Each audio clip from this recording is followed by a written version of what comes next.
श्री गणेशाय नमः। ओम नमः शिवाय। मैं अभिजीत शर्मा योगिक स्वाध्यायम के हमारे पॉडकास्ट शिव पुराण विद अभिजीत में आप सभी का हार्दिक अभिनंदन करता हूं। तो चलिए आज हम अपने अगले एपिसोड को आरंभ करते हैं।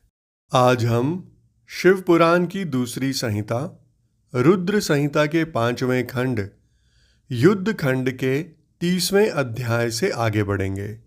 30वां अध्याय, जिसका शीर्षक है शंखचूड़ का असुर राज्य पर अभिषेक और उसके द्वारा देवताओं का अधिकार छीना जाना। देवों का ब्रह्मा जी की शरण में जाना, ब्रह्मा का उन्हें साथ लेकर विष्णु के पास जाना, विष्णु द्वारा शंखचूड़ के जन्म का रहस्योद्घाटन और फिर सबका शिव के पास जाना और शिव सभा में उनकी झांकी करना तथा अपना अभिप्राय प्रकट करना। यहाँ सनत कुमार जी कहते हैं कि हे महर्षि, जब शंखचूड़ ने तप करके वर प्राप्त कर लिया और वह विवाहित होकर अपने घर लौट आया, तब दानवों और दैत्यों को बड़ी प्रसन्नता हुई। वे सभी असुर तुरंत ही अपने लोक से निकलकर अपने गुरु शुक्राचार्य को साथ ले दल बनाकर उसके निकट आए और विनय पूर्वक उसे प्रणाम करके अनेकों प्रकार से आदर प्रदर्शित करते हुए उसका स्तवन करने लगे।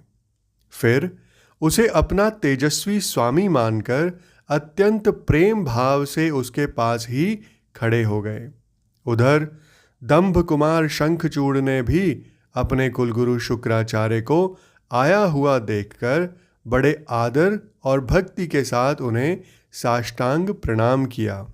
तदनंतर गुरु शुक्राचार्य ने समस्त असुरों के साथ सलाह करके उनकी सम्मति से शंखचूड़ को दानवों और असुरों का अधिपति बना दिया। दंभ कुमार शंखचूड़ प्रतापी एवं वीर तो था ही, उस समय असुर राज्य अभिषिक्त होने के कारण वह असुरराज विशेष रूप से शोभा पाने लगा। तब उसने सहसा देवताओं पर आक्रमण करके वेग पूर्वक उनका संहार करना आरंभ किया। संपूर्ण देवता मिलकर भी उसके उत्कृष्ट तेज को सहन ना कर सके, अतः वे समर भूमि से भाग चले और दीन होकर यत्र तत्र पर्वतों की खोहों में जा छिपे। उनकी स्वतंत्रता जाती रही। वे शंखचूड़ के वशवर्ती होने के कारण प्रभावहीन हो गए। इधर शूरवीर प्रतापी दंभ कुमार दानवराज शंखचूड़ ने भी संपूर्ण लोकों को जीतकर देवताओं का सारा अधिकार छीन लिया।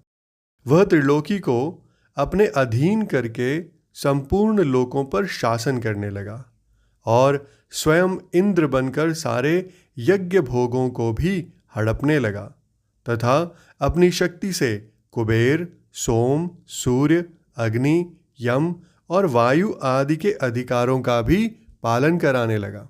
उस समय महान बल पराक्रम से संपन्न महावीर शंखचूड़ समस्त देवताओं, असुरों, दानवों, राक्षसों, गंधर्वों, नागों, किन्नरों, मनुष्यों तथा त्रिलोकी के अन्यान्य प्राणियों का एक छत्र सम्राट था। इस प्रकार महान राज राजेश्वर शंखचूड़ बहुत वर्षों तक संपूर्ण भुवनों के राज्य का उपभोग करता रहा। उसके राज्य में न अकाल पड़ता था, न महामारी और न अशुभ ग्रहों का ही प्रकोप होता था। आदि व्याधियां भी अपना प्रभाव नहीं डाल पाती थी। यों सारी प्रजा सदा सुखी रहती थी। पृथ्वी बिना जोते ही अनेक प्रकार के धान्य उत्पन्न करती थी। नाना प्रकार की औषधियां उत्तम उत्तम फलों और रसों से युक्त थीं। उत्तम उत्तम मणियों की खदानें थीं।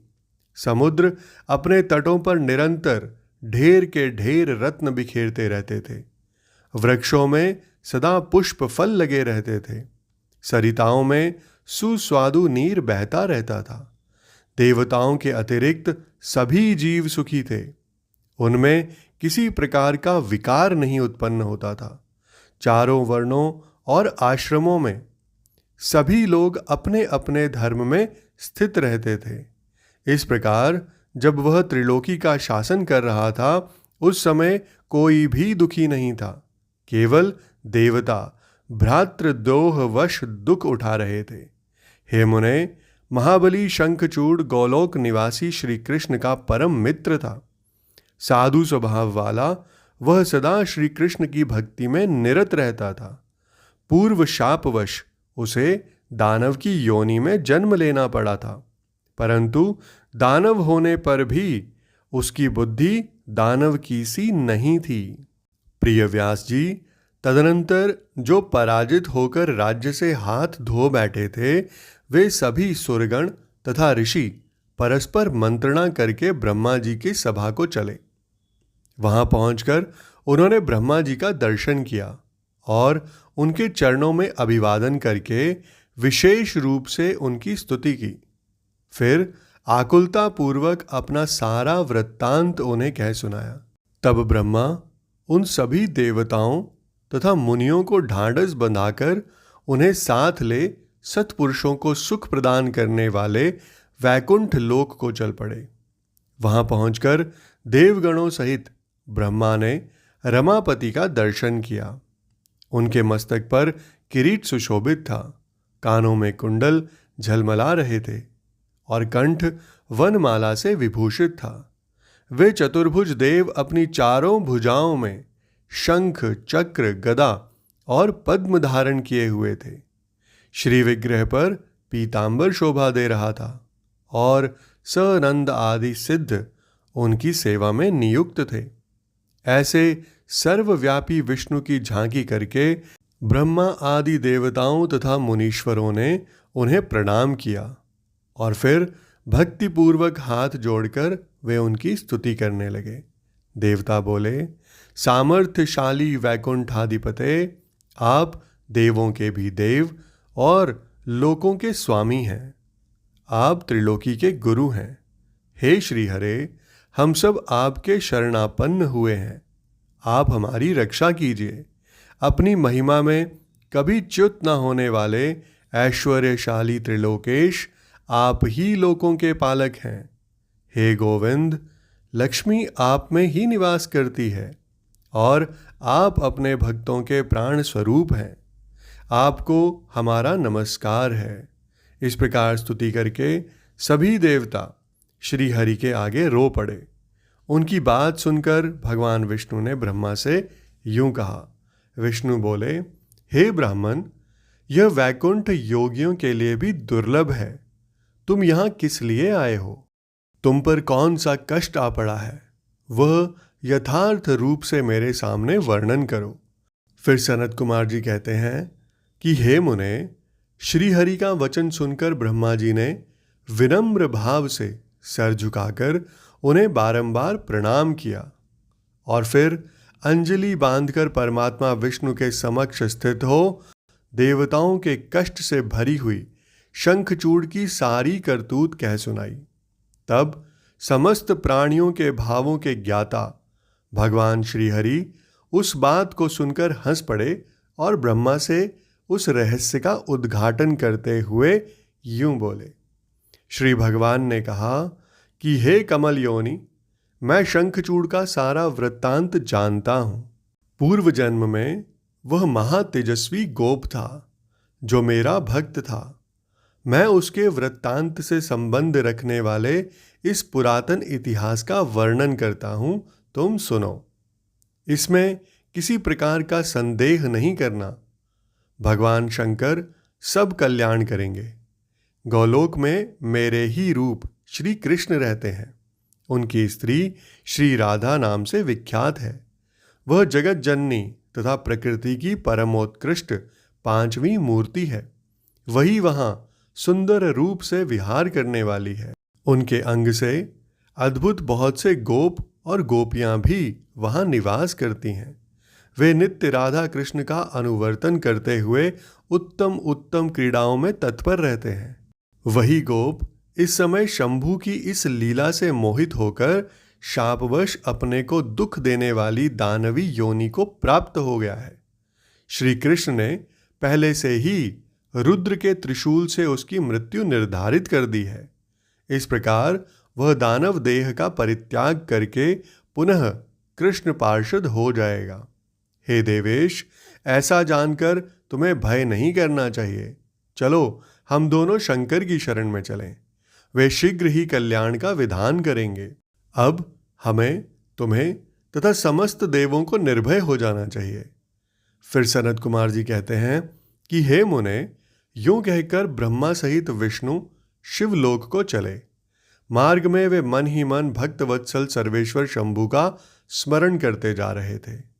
व्यास जी, इस प्रकार वे रमापति विष्णु ब्रह्मा के साथ उसी समय उस शिवलोक में जा पहुंचे जो महान दिव्य, निराधार तथा भौतिकता से रहित था।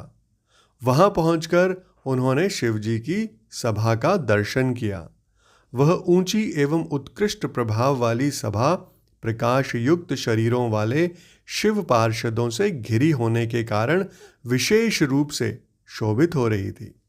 उन पार्षदों का रूप सुंदर कांति से युक्त महेश्वर के रूप के सदृश था। उनके 10-10 भुजाएं थी, 5 मुख और 3 नेत्र थे। गले में नील चिन्ह तथा शरीर का वर्ण अत्यंत गौर था। वे सभी श्रेष्ठ रत्नों से युक्त रुद्राक्ष और भस्म के आभरण से विभूषित थे। वह मनोहर सभा नवीन चंद्रमंडल के समान आकार वाली और चौकोर थी। उत्तम उत्तम मणियों तथा हीरों के हारों से वह सजाई गई थी। अमूल्य रत्नों के बने हुए कमल पत्रों से सुशोभित थी। उसमें मणियों की जालियों से युक्त गवाक्ष बने थे, जिससे वह चित्र विचित्र दिख रही थी। शंकर की इच्छा से उसमें पद्मराग मणि जड़ी हुई थी, जिससे वह अद्भुत सी लग रही थी। वह सयमंतक मणि की बनी हुई सैकड़ों सीढ़ियों से युक्त थी। उसमें चारों ओर इंद्रनील मणि के खंभे लगे थे, जिन पर स्वर्ण सूत्र से ग्रंथित चंदन के सुंदर पल्लव लटक रहे थे, जिससे वह मन को मोह लेती थी। वह भली भांति संस्कृत तथा सुगंधित वायु से सुवासित थी। 1 सहस्त्र योजन विस्तार वाली वह सभा बहुत से किंकरों से खचाखच भरी थी। उसके मध्य भाग में अमूल्य रत्नों द्वारा निर्मित एक विचित्र सिंहासन था। उसी पर उमा सहित शंकर विराजमान थे। उन्हें सुरेश्वर विष्णु ने देखा। वे तारकाओं से घिरे हुए चंद्रमा के समान लग रहे थे। वे किरीट, कुंडल और रत्नों की मालाओं से विभूषित थे। उनके सारे अंग में भस्म रमाई हुई थी और वे लीला कमल धारण किए हुए थे। महान उल्लास से भरे हुए उमाकांत का मन शांत तथा प्रसन्न था। देवी पार्वती ने उन्हें सुवासित तांबूल प्रदान किया था, जिसे वे चबा रहे थे। शिवगण हाथ में श्वेत चंवर लेकर परम भक्ति के साथ उनकी सेवा कर रहे थे और सिद्ध भक्तिवश सिर झुकाकर उनके स्तवन में लगे हुए थे। वे गुणातीत, परेशान, त्रिदेवों के जनक, सर्वव्यापी, निर्विकल्प, निराकार, स्वेच्छानुसार साकार, कल्याण स्वरूप, माया रहित, अजन्मा, आद्य, माया के अधीश्वर, प्रकृति और पुरुष से भी परात्पर, सर्वसमर्थ, परिपूर्णतम और समता युक्त हैं। ऐसे विशिष्ट गुणों से युक्त शिव को देखकर ब्रह्मा और विष्णु ने हाथ जोड़कर उन्हें प्रणाम किया और फिर वे स्तुति करने लगे। विविध प्रकार से स्तुति करके अंत में वे बोले, हे भगवान, आप दीनों और अनाथों के सहायक, दीनों के प्रतिपालक, दीन बंधु, त्रिलोकी के अधीश्वर और शरणागत वत्सल हैं। हे गौरीश, हमारा उद्धार कीजिए। हे परमेश्वर, हम पर कृपा कीजिए। हे नाथ, हम आपके ही अधीन हैं। अब आपकी जैसी इच्छा हो वैसा करें। इसके साथ ही हमारा ये एपिसोड यहीं संपन्न होता है। मैं कल फिर आपके समक्ष उपस्थित होऊंगा हमारे अगले एपिसोड के साथ। आप सभी का मुझे इतने धैर्य एवं ध्यान से सुनने के लिए बहुत बहुत धन्यवाद।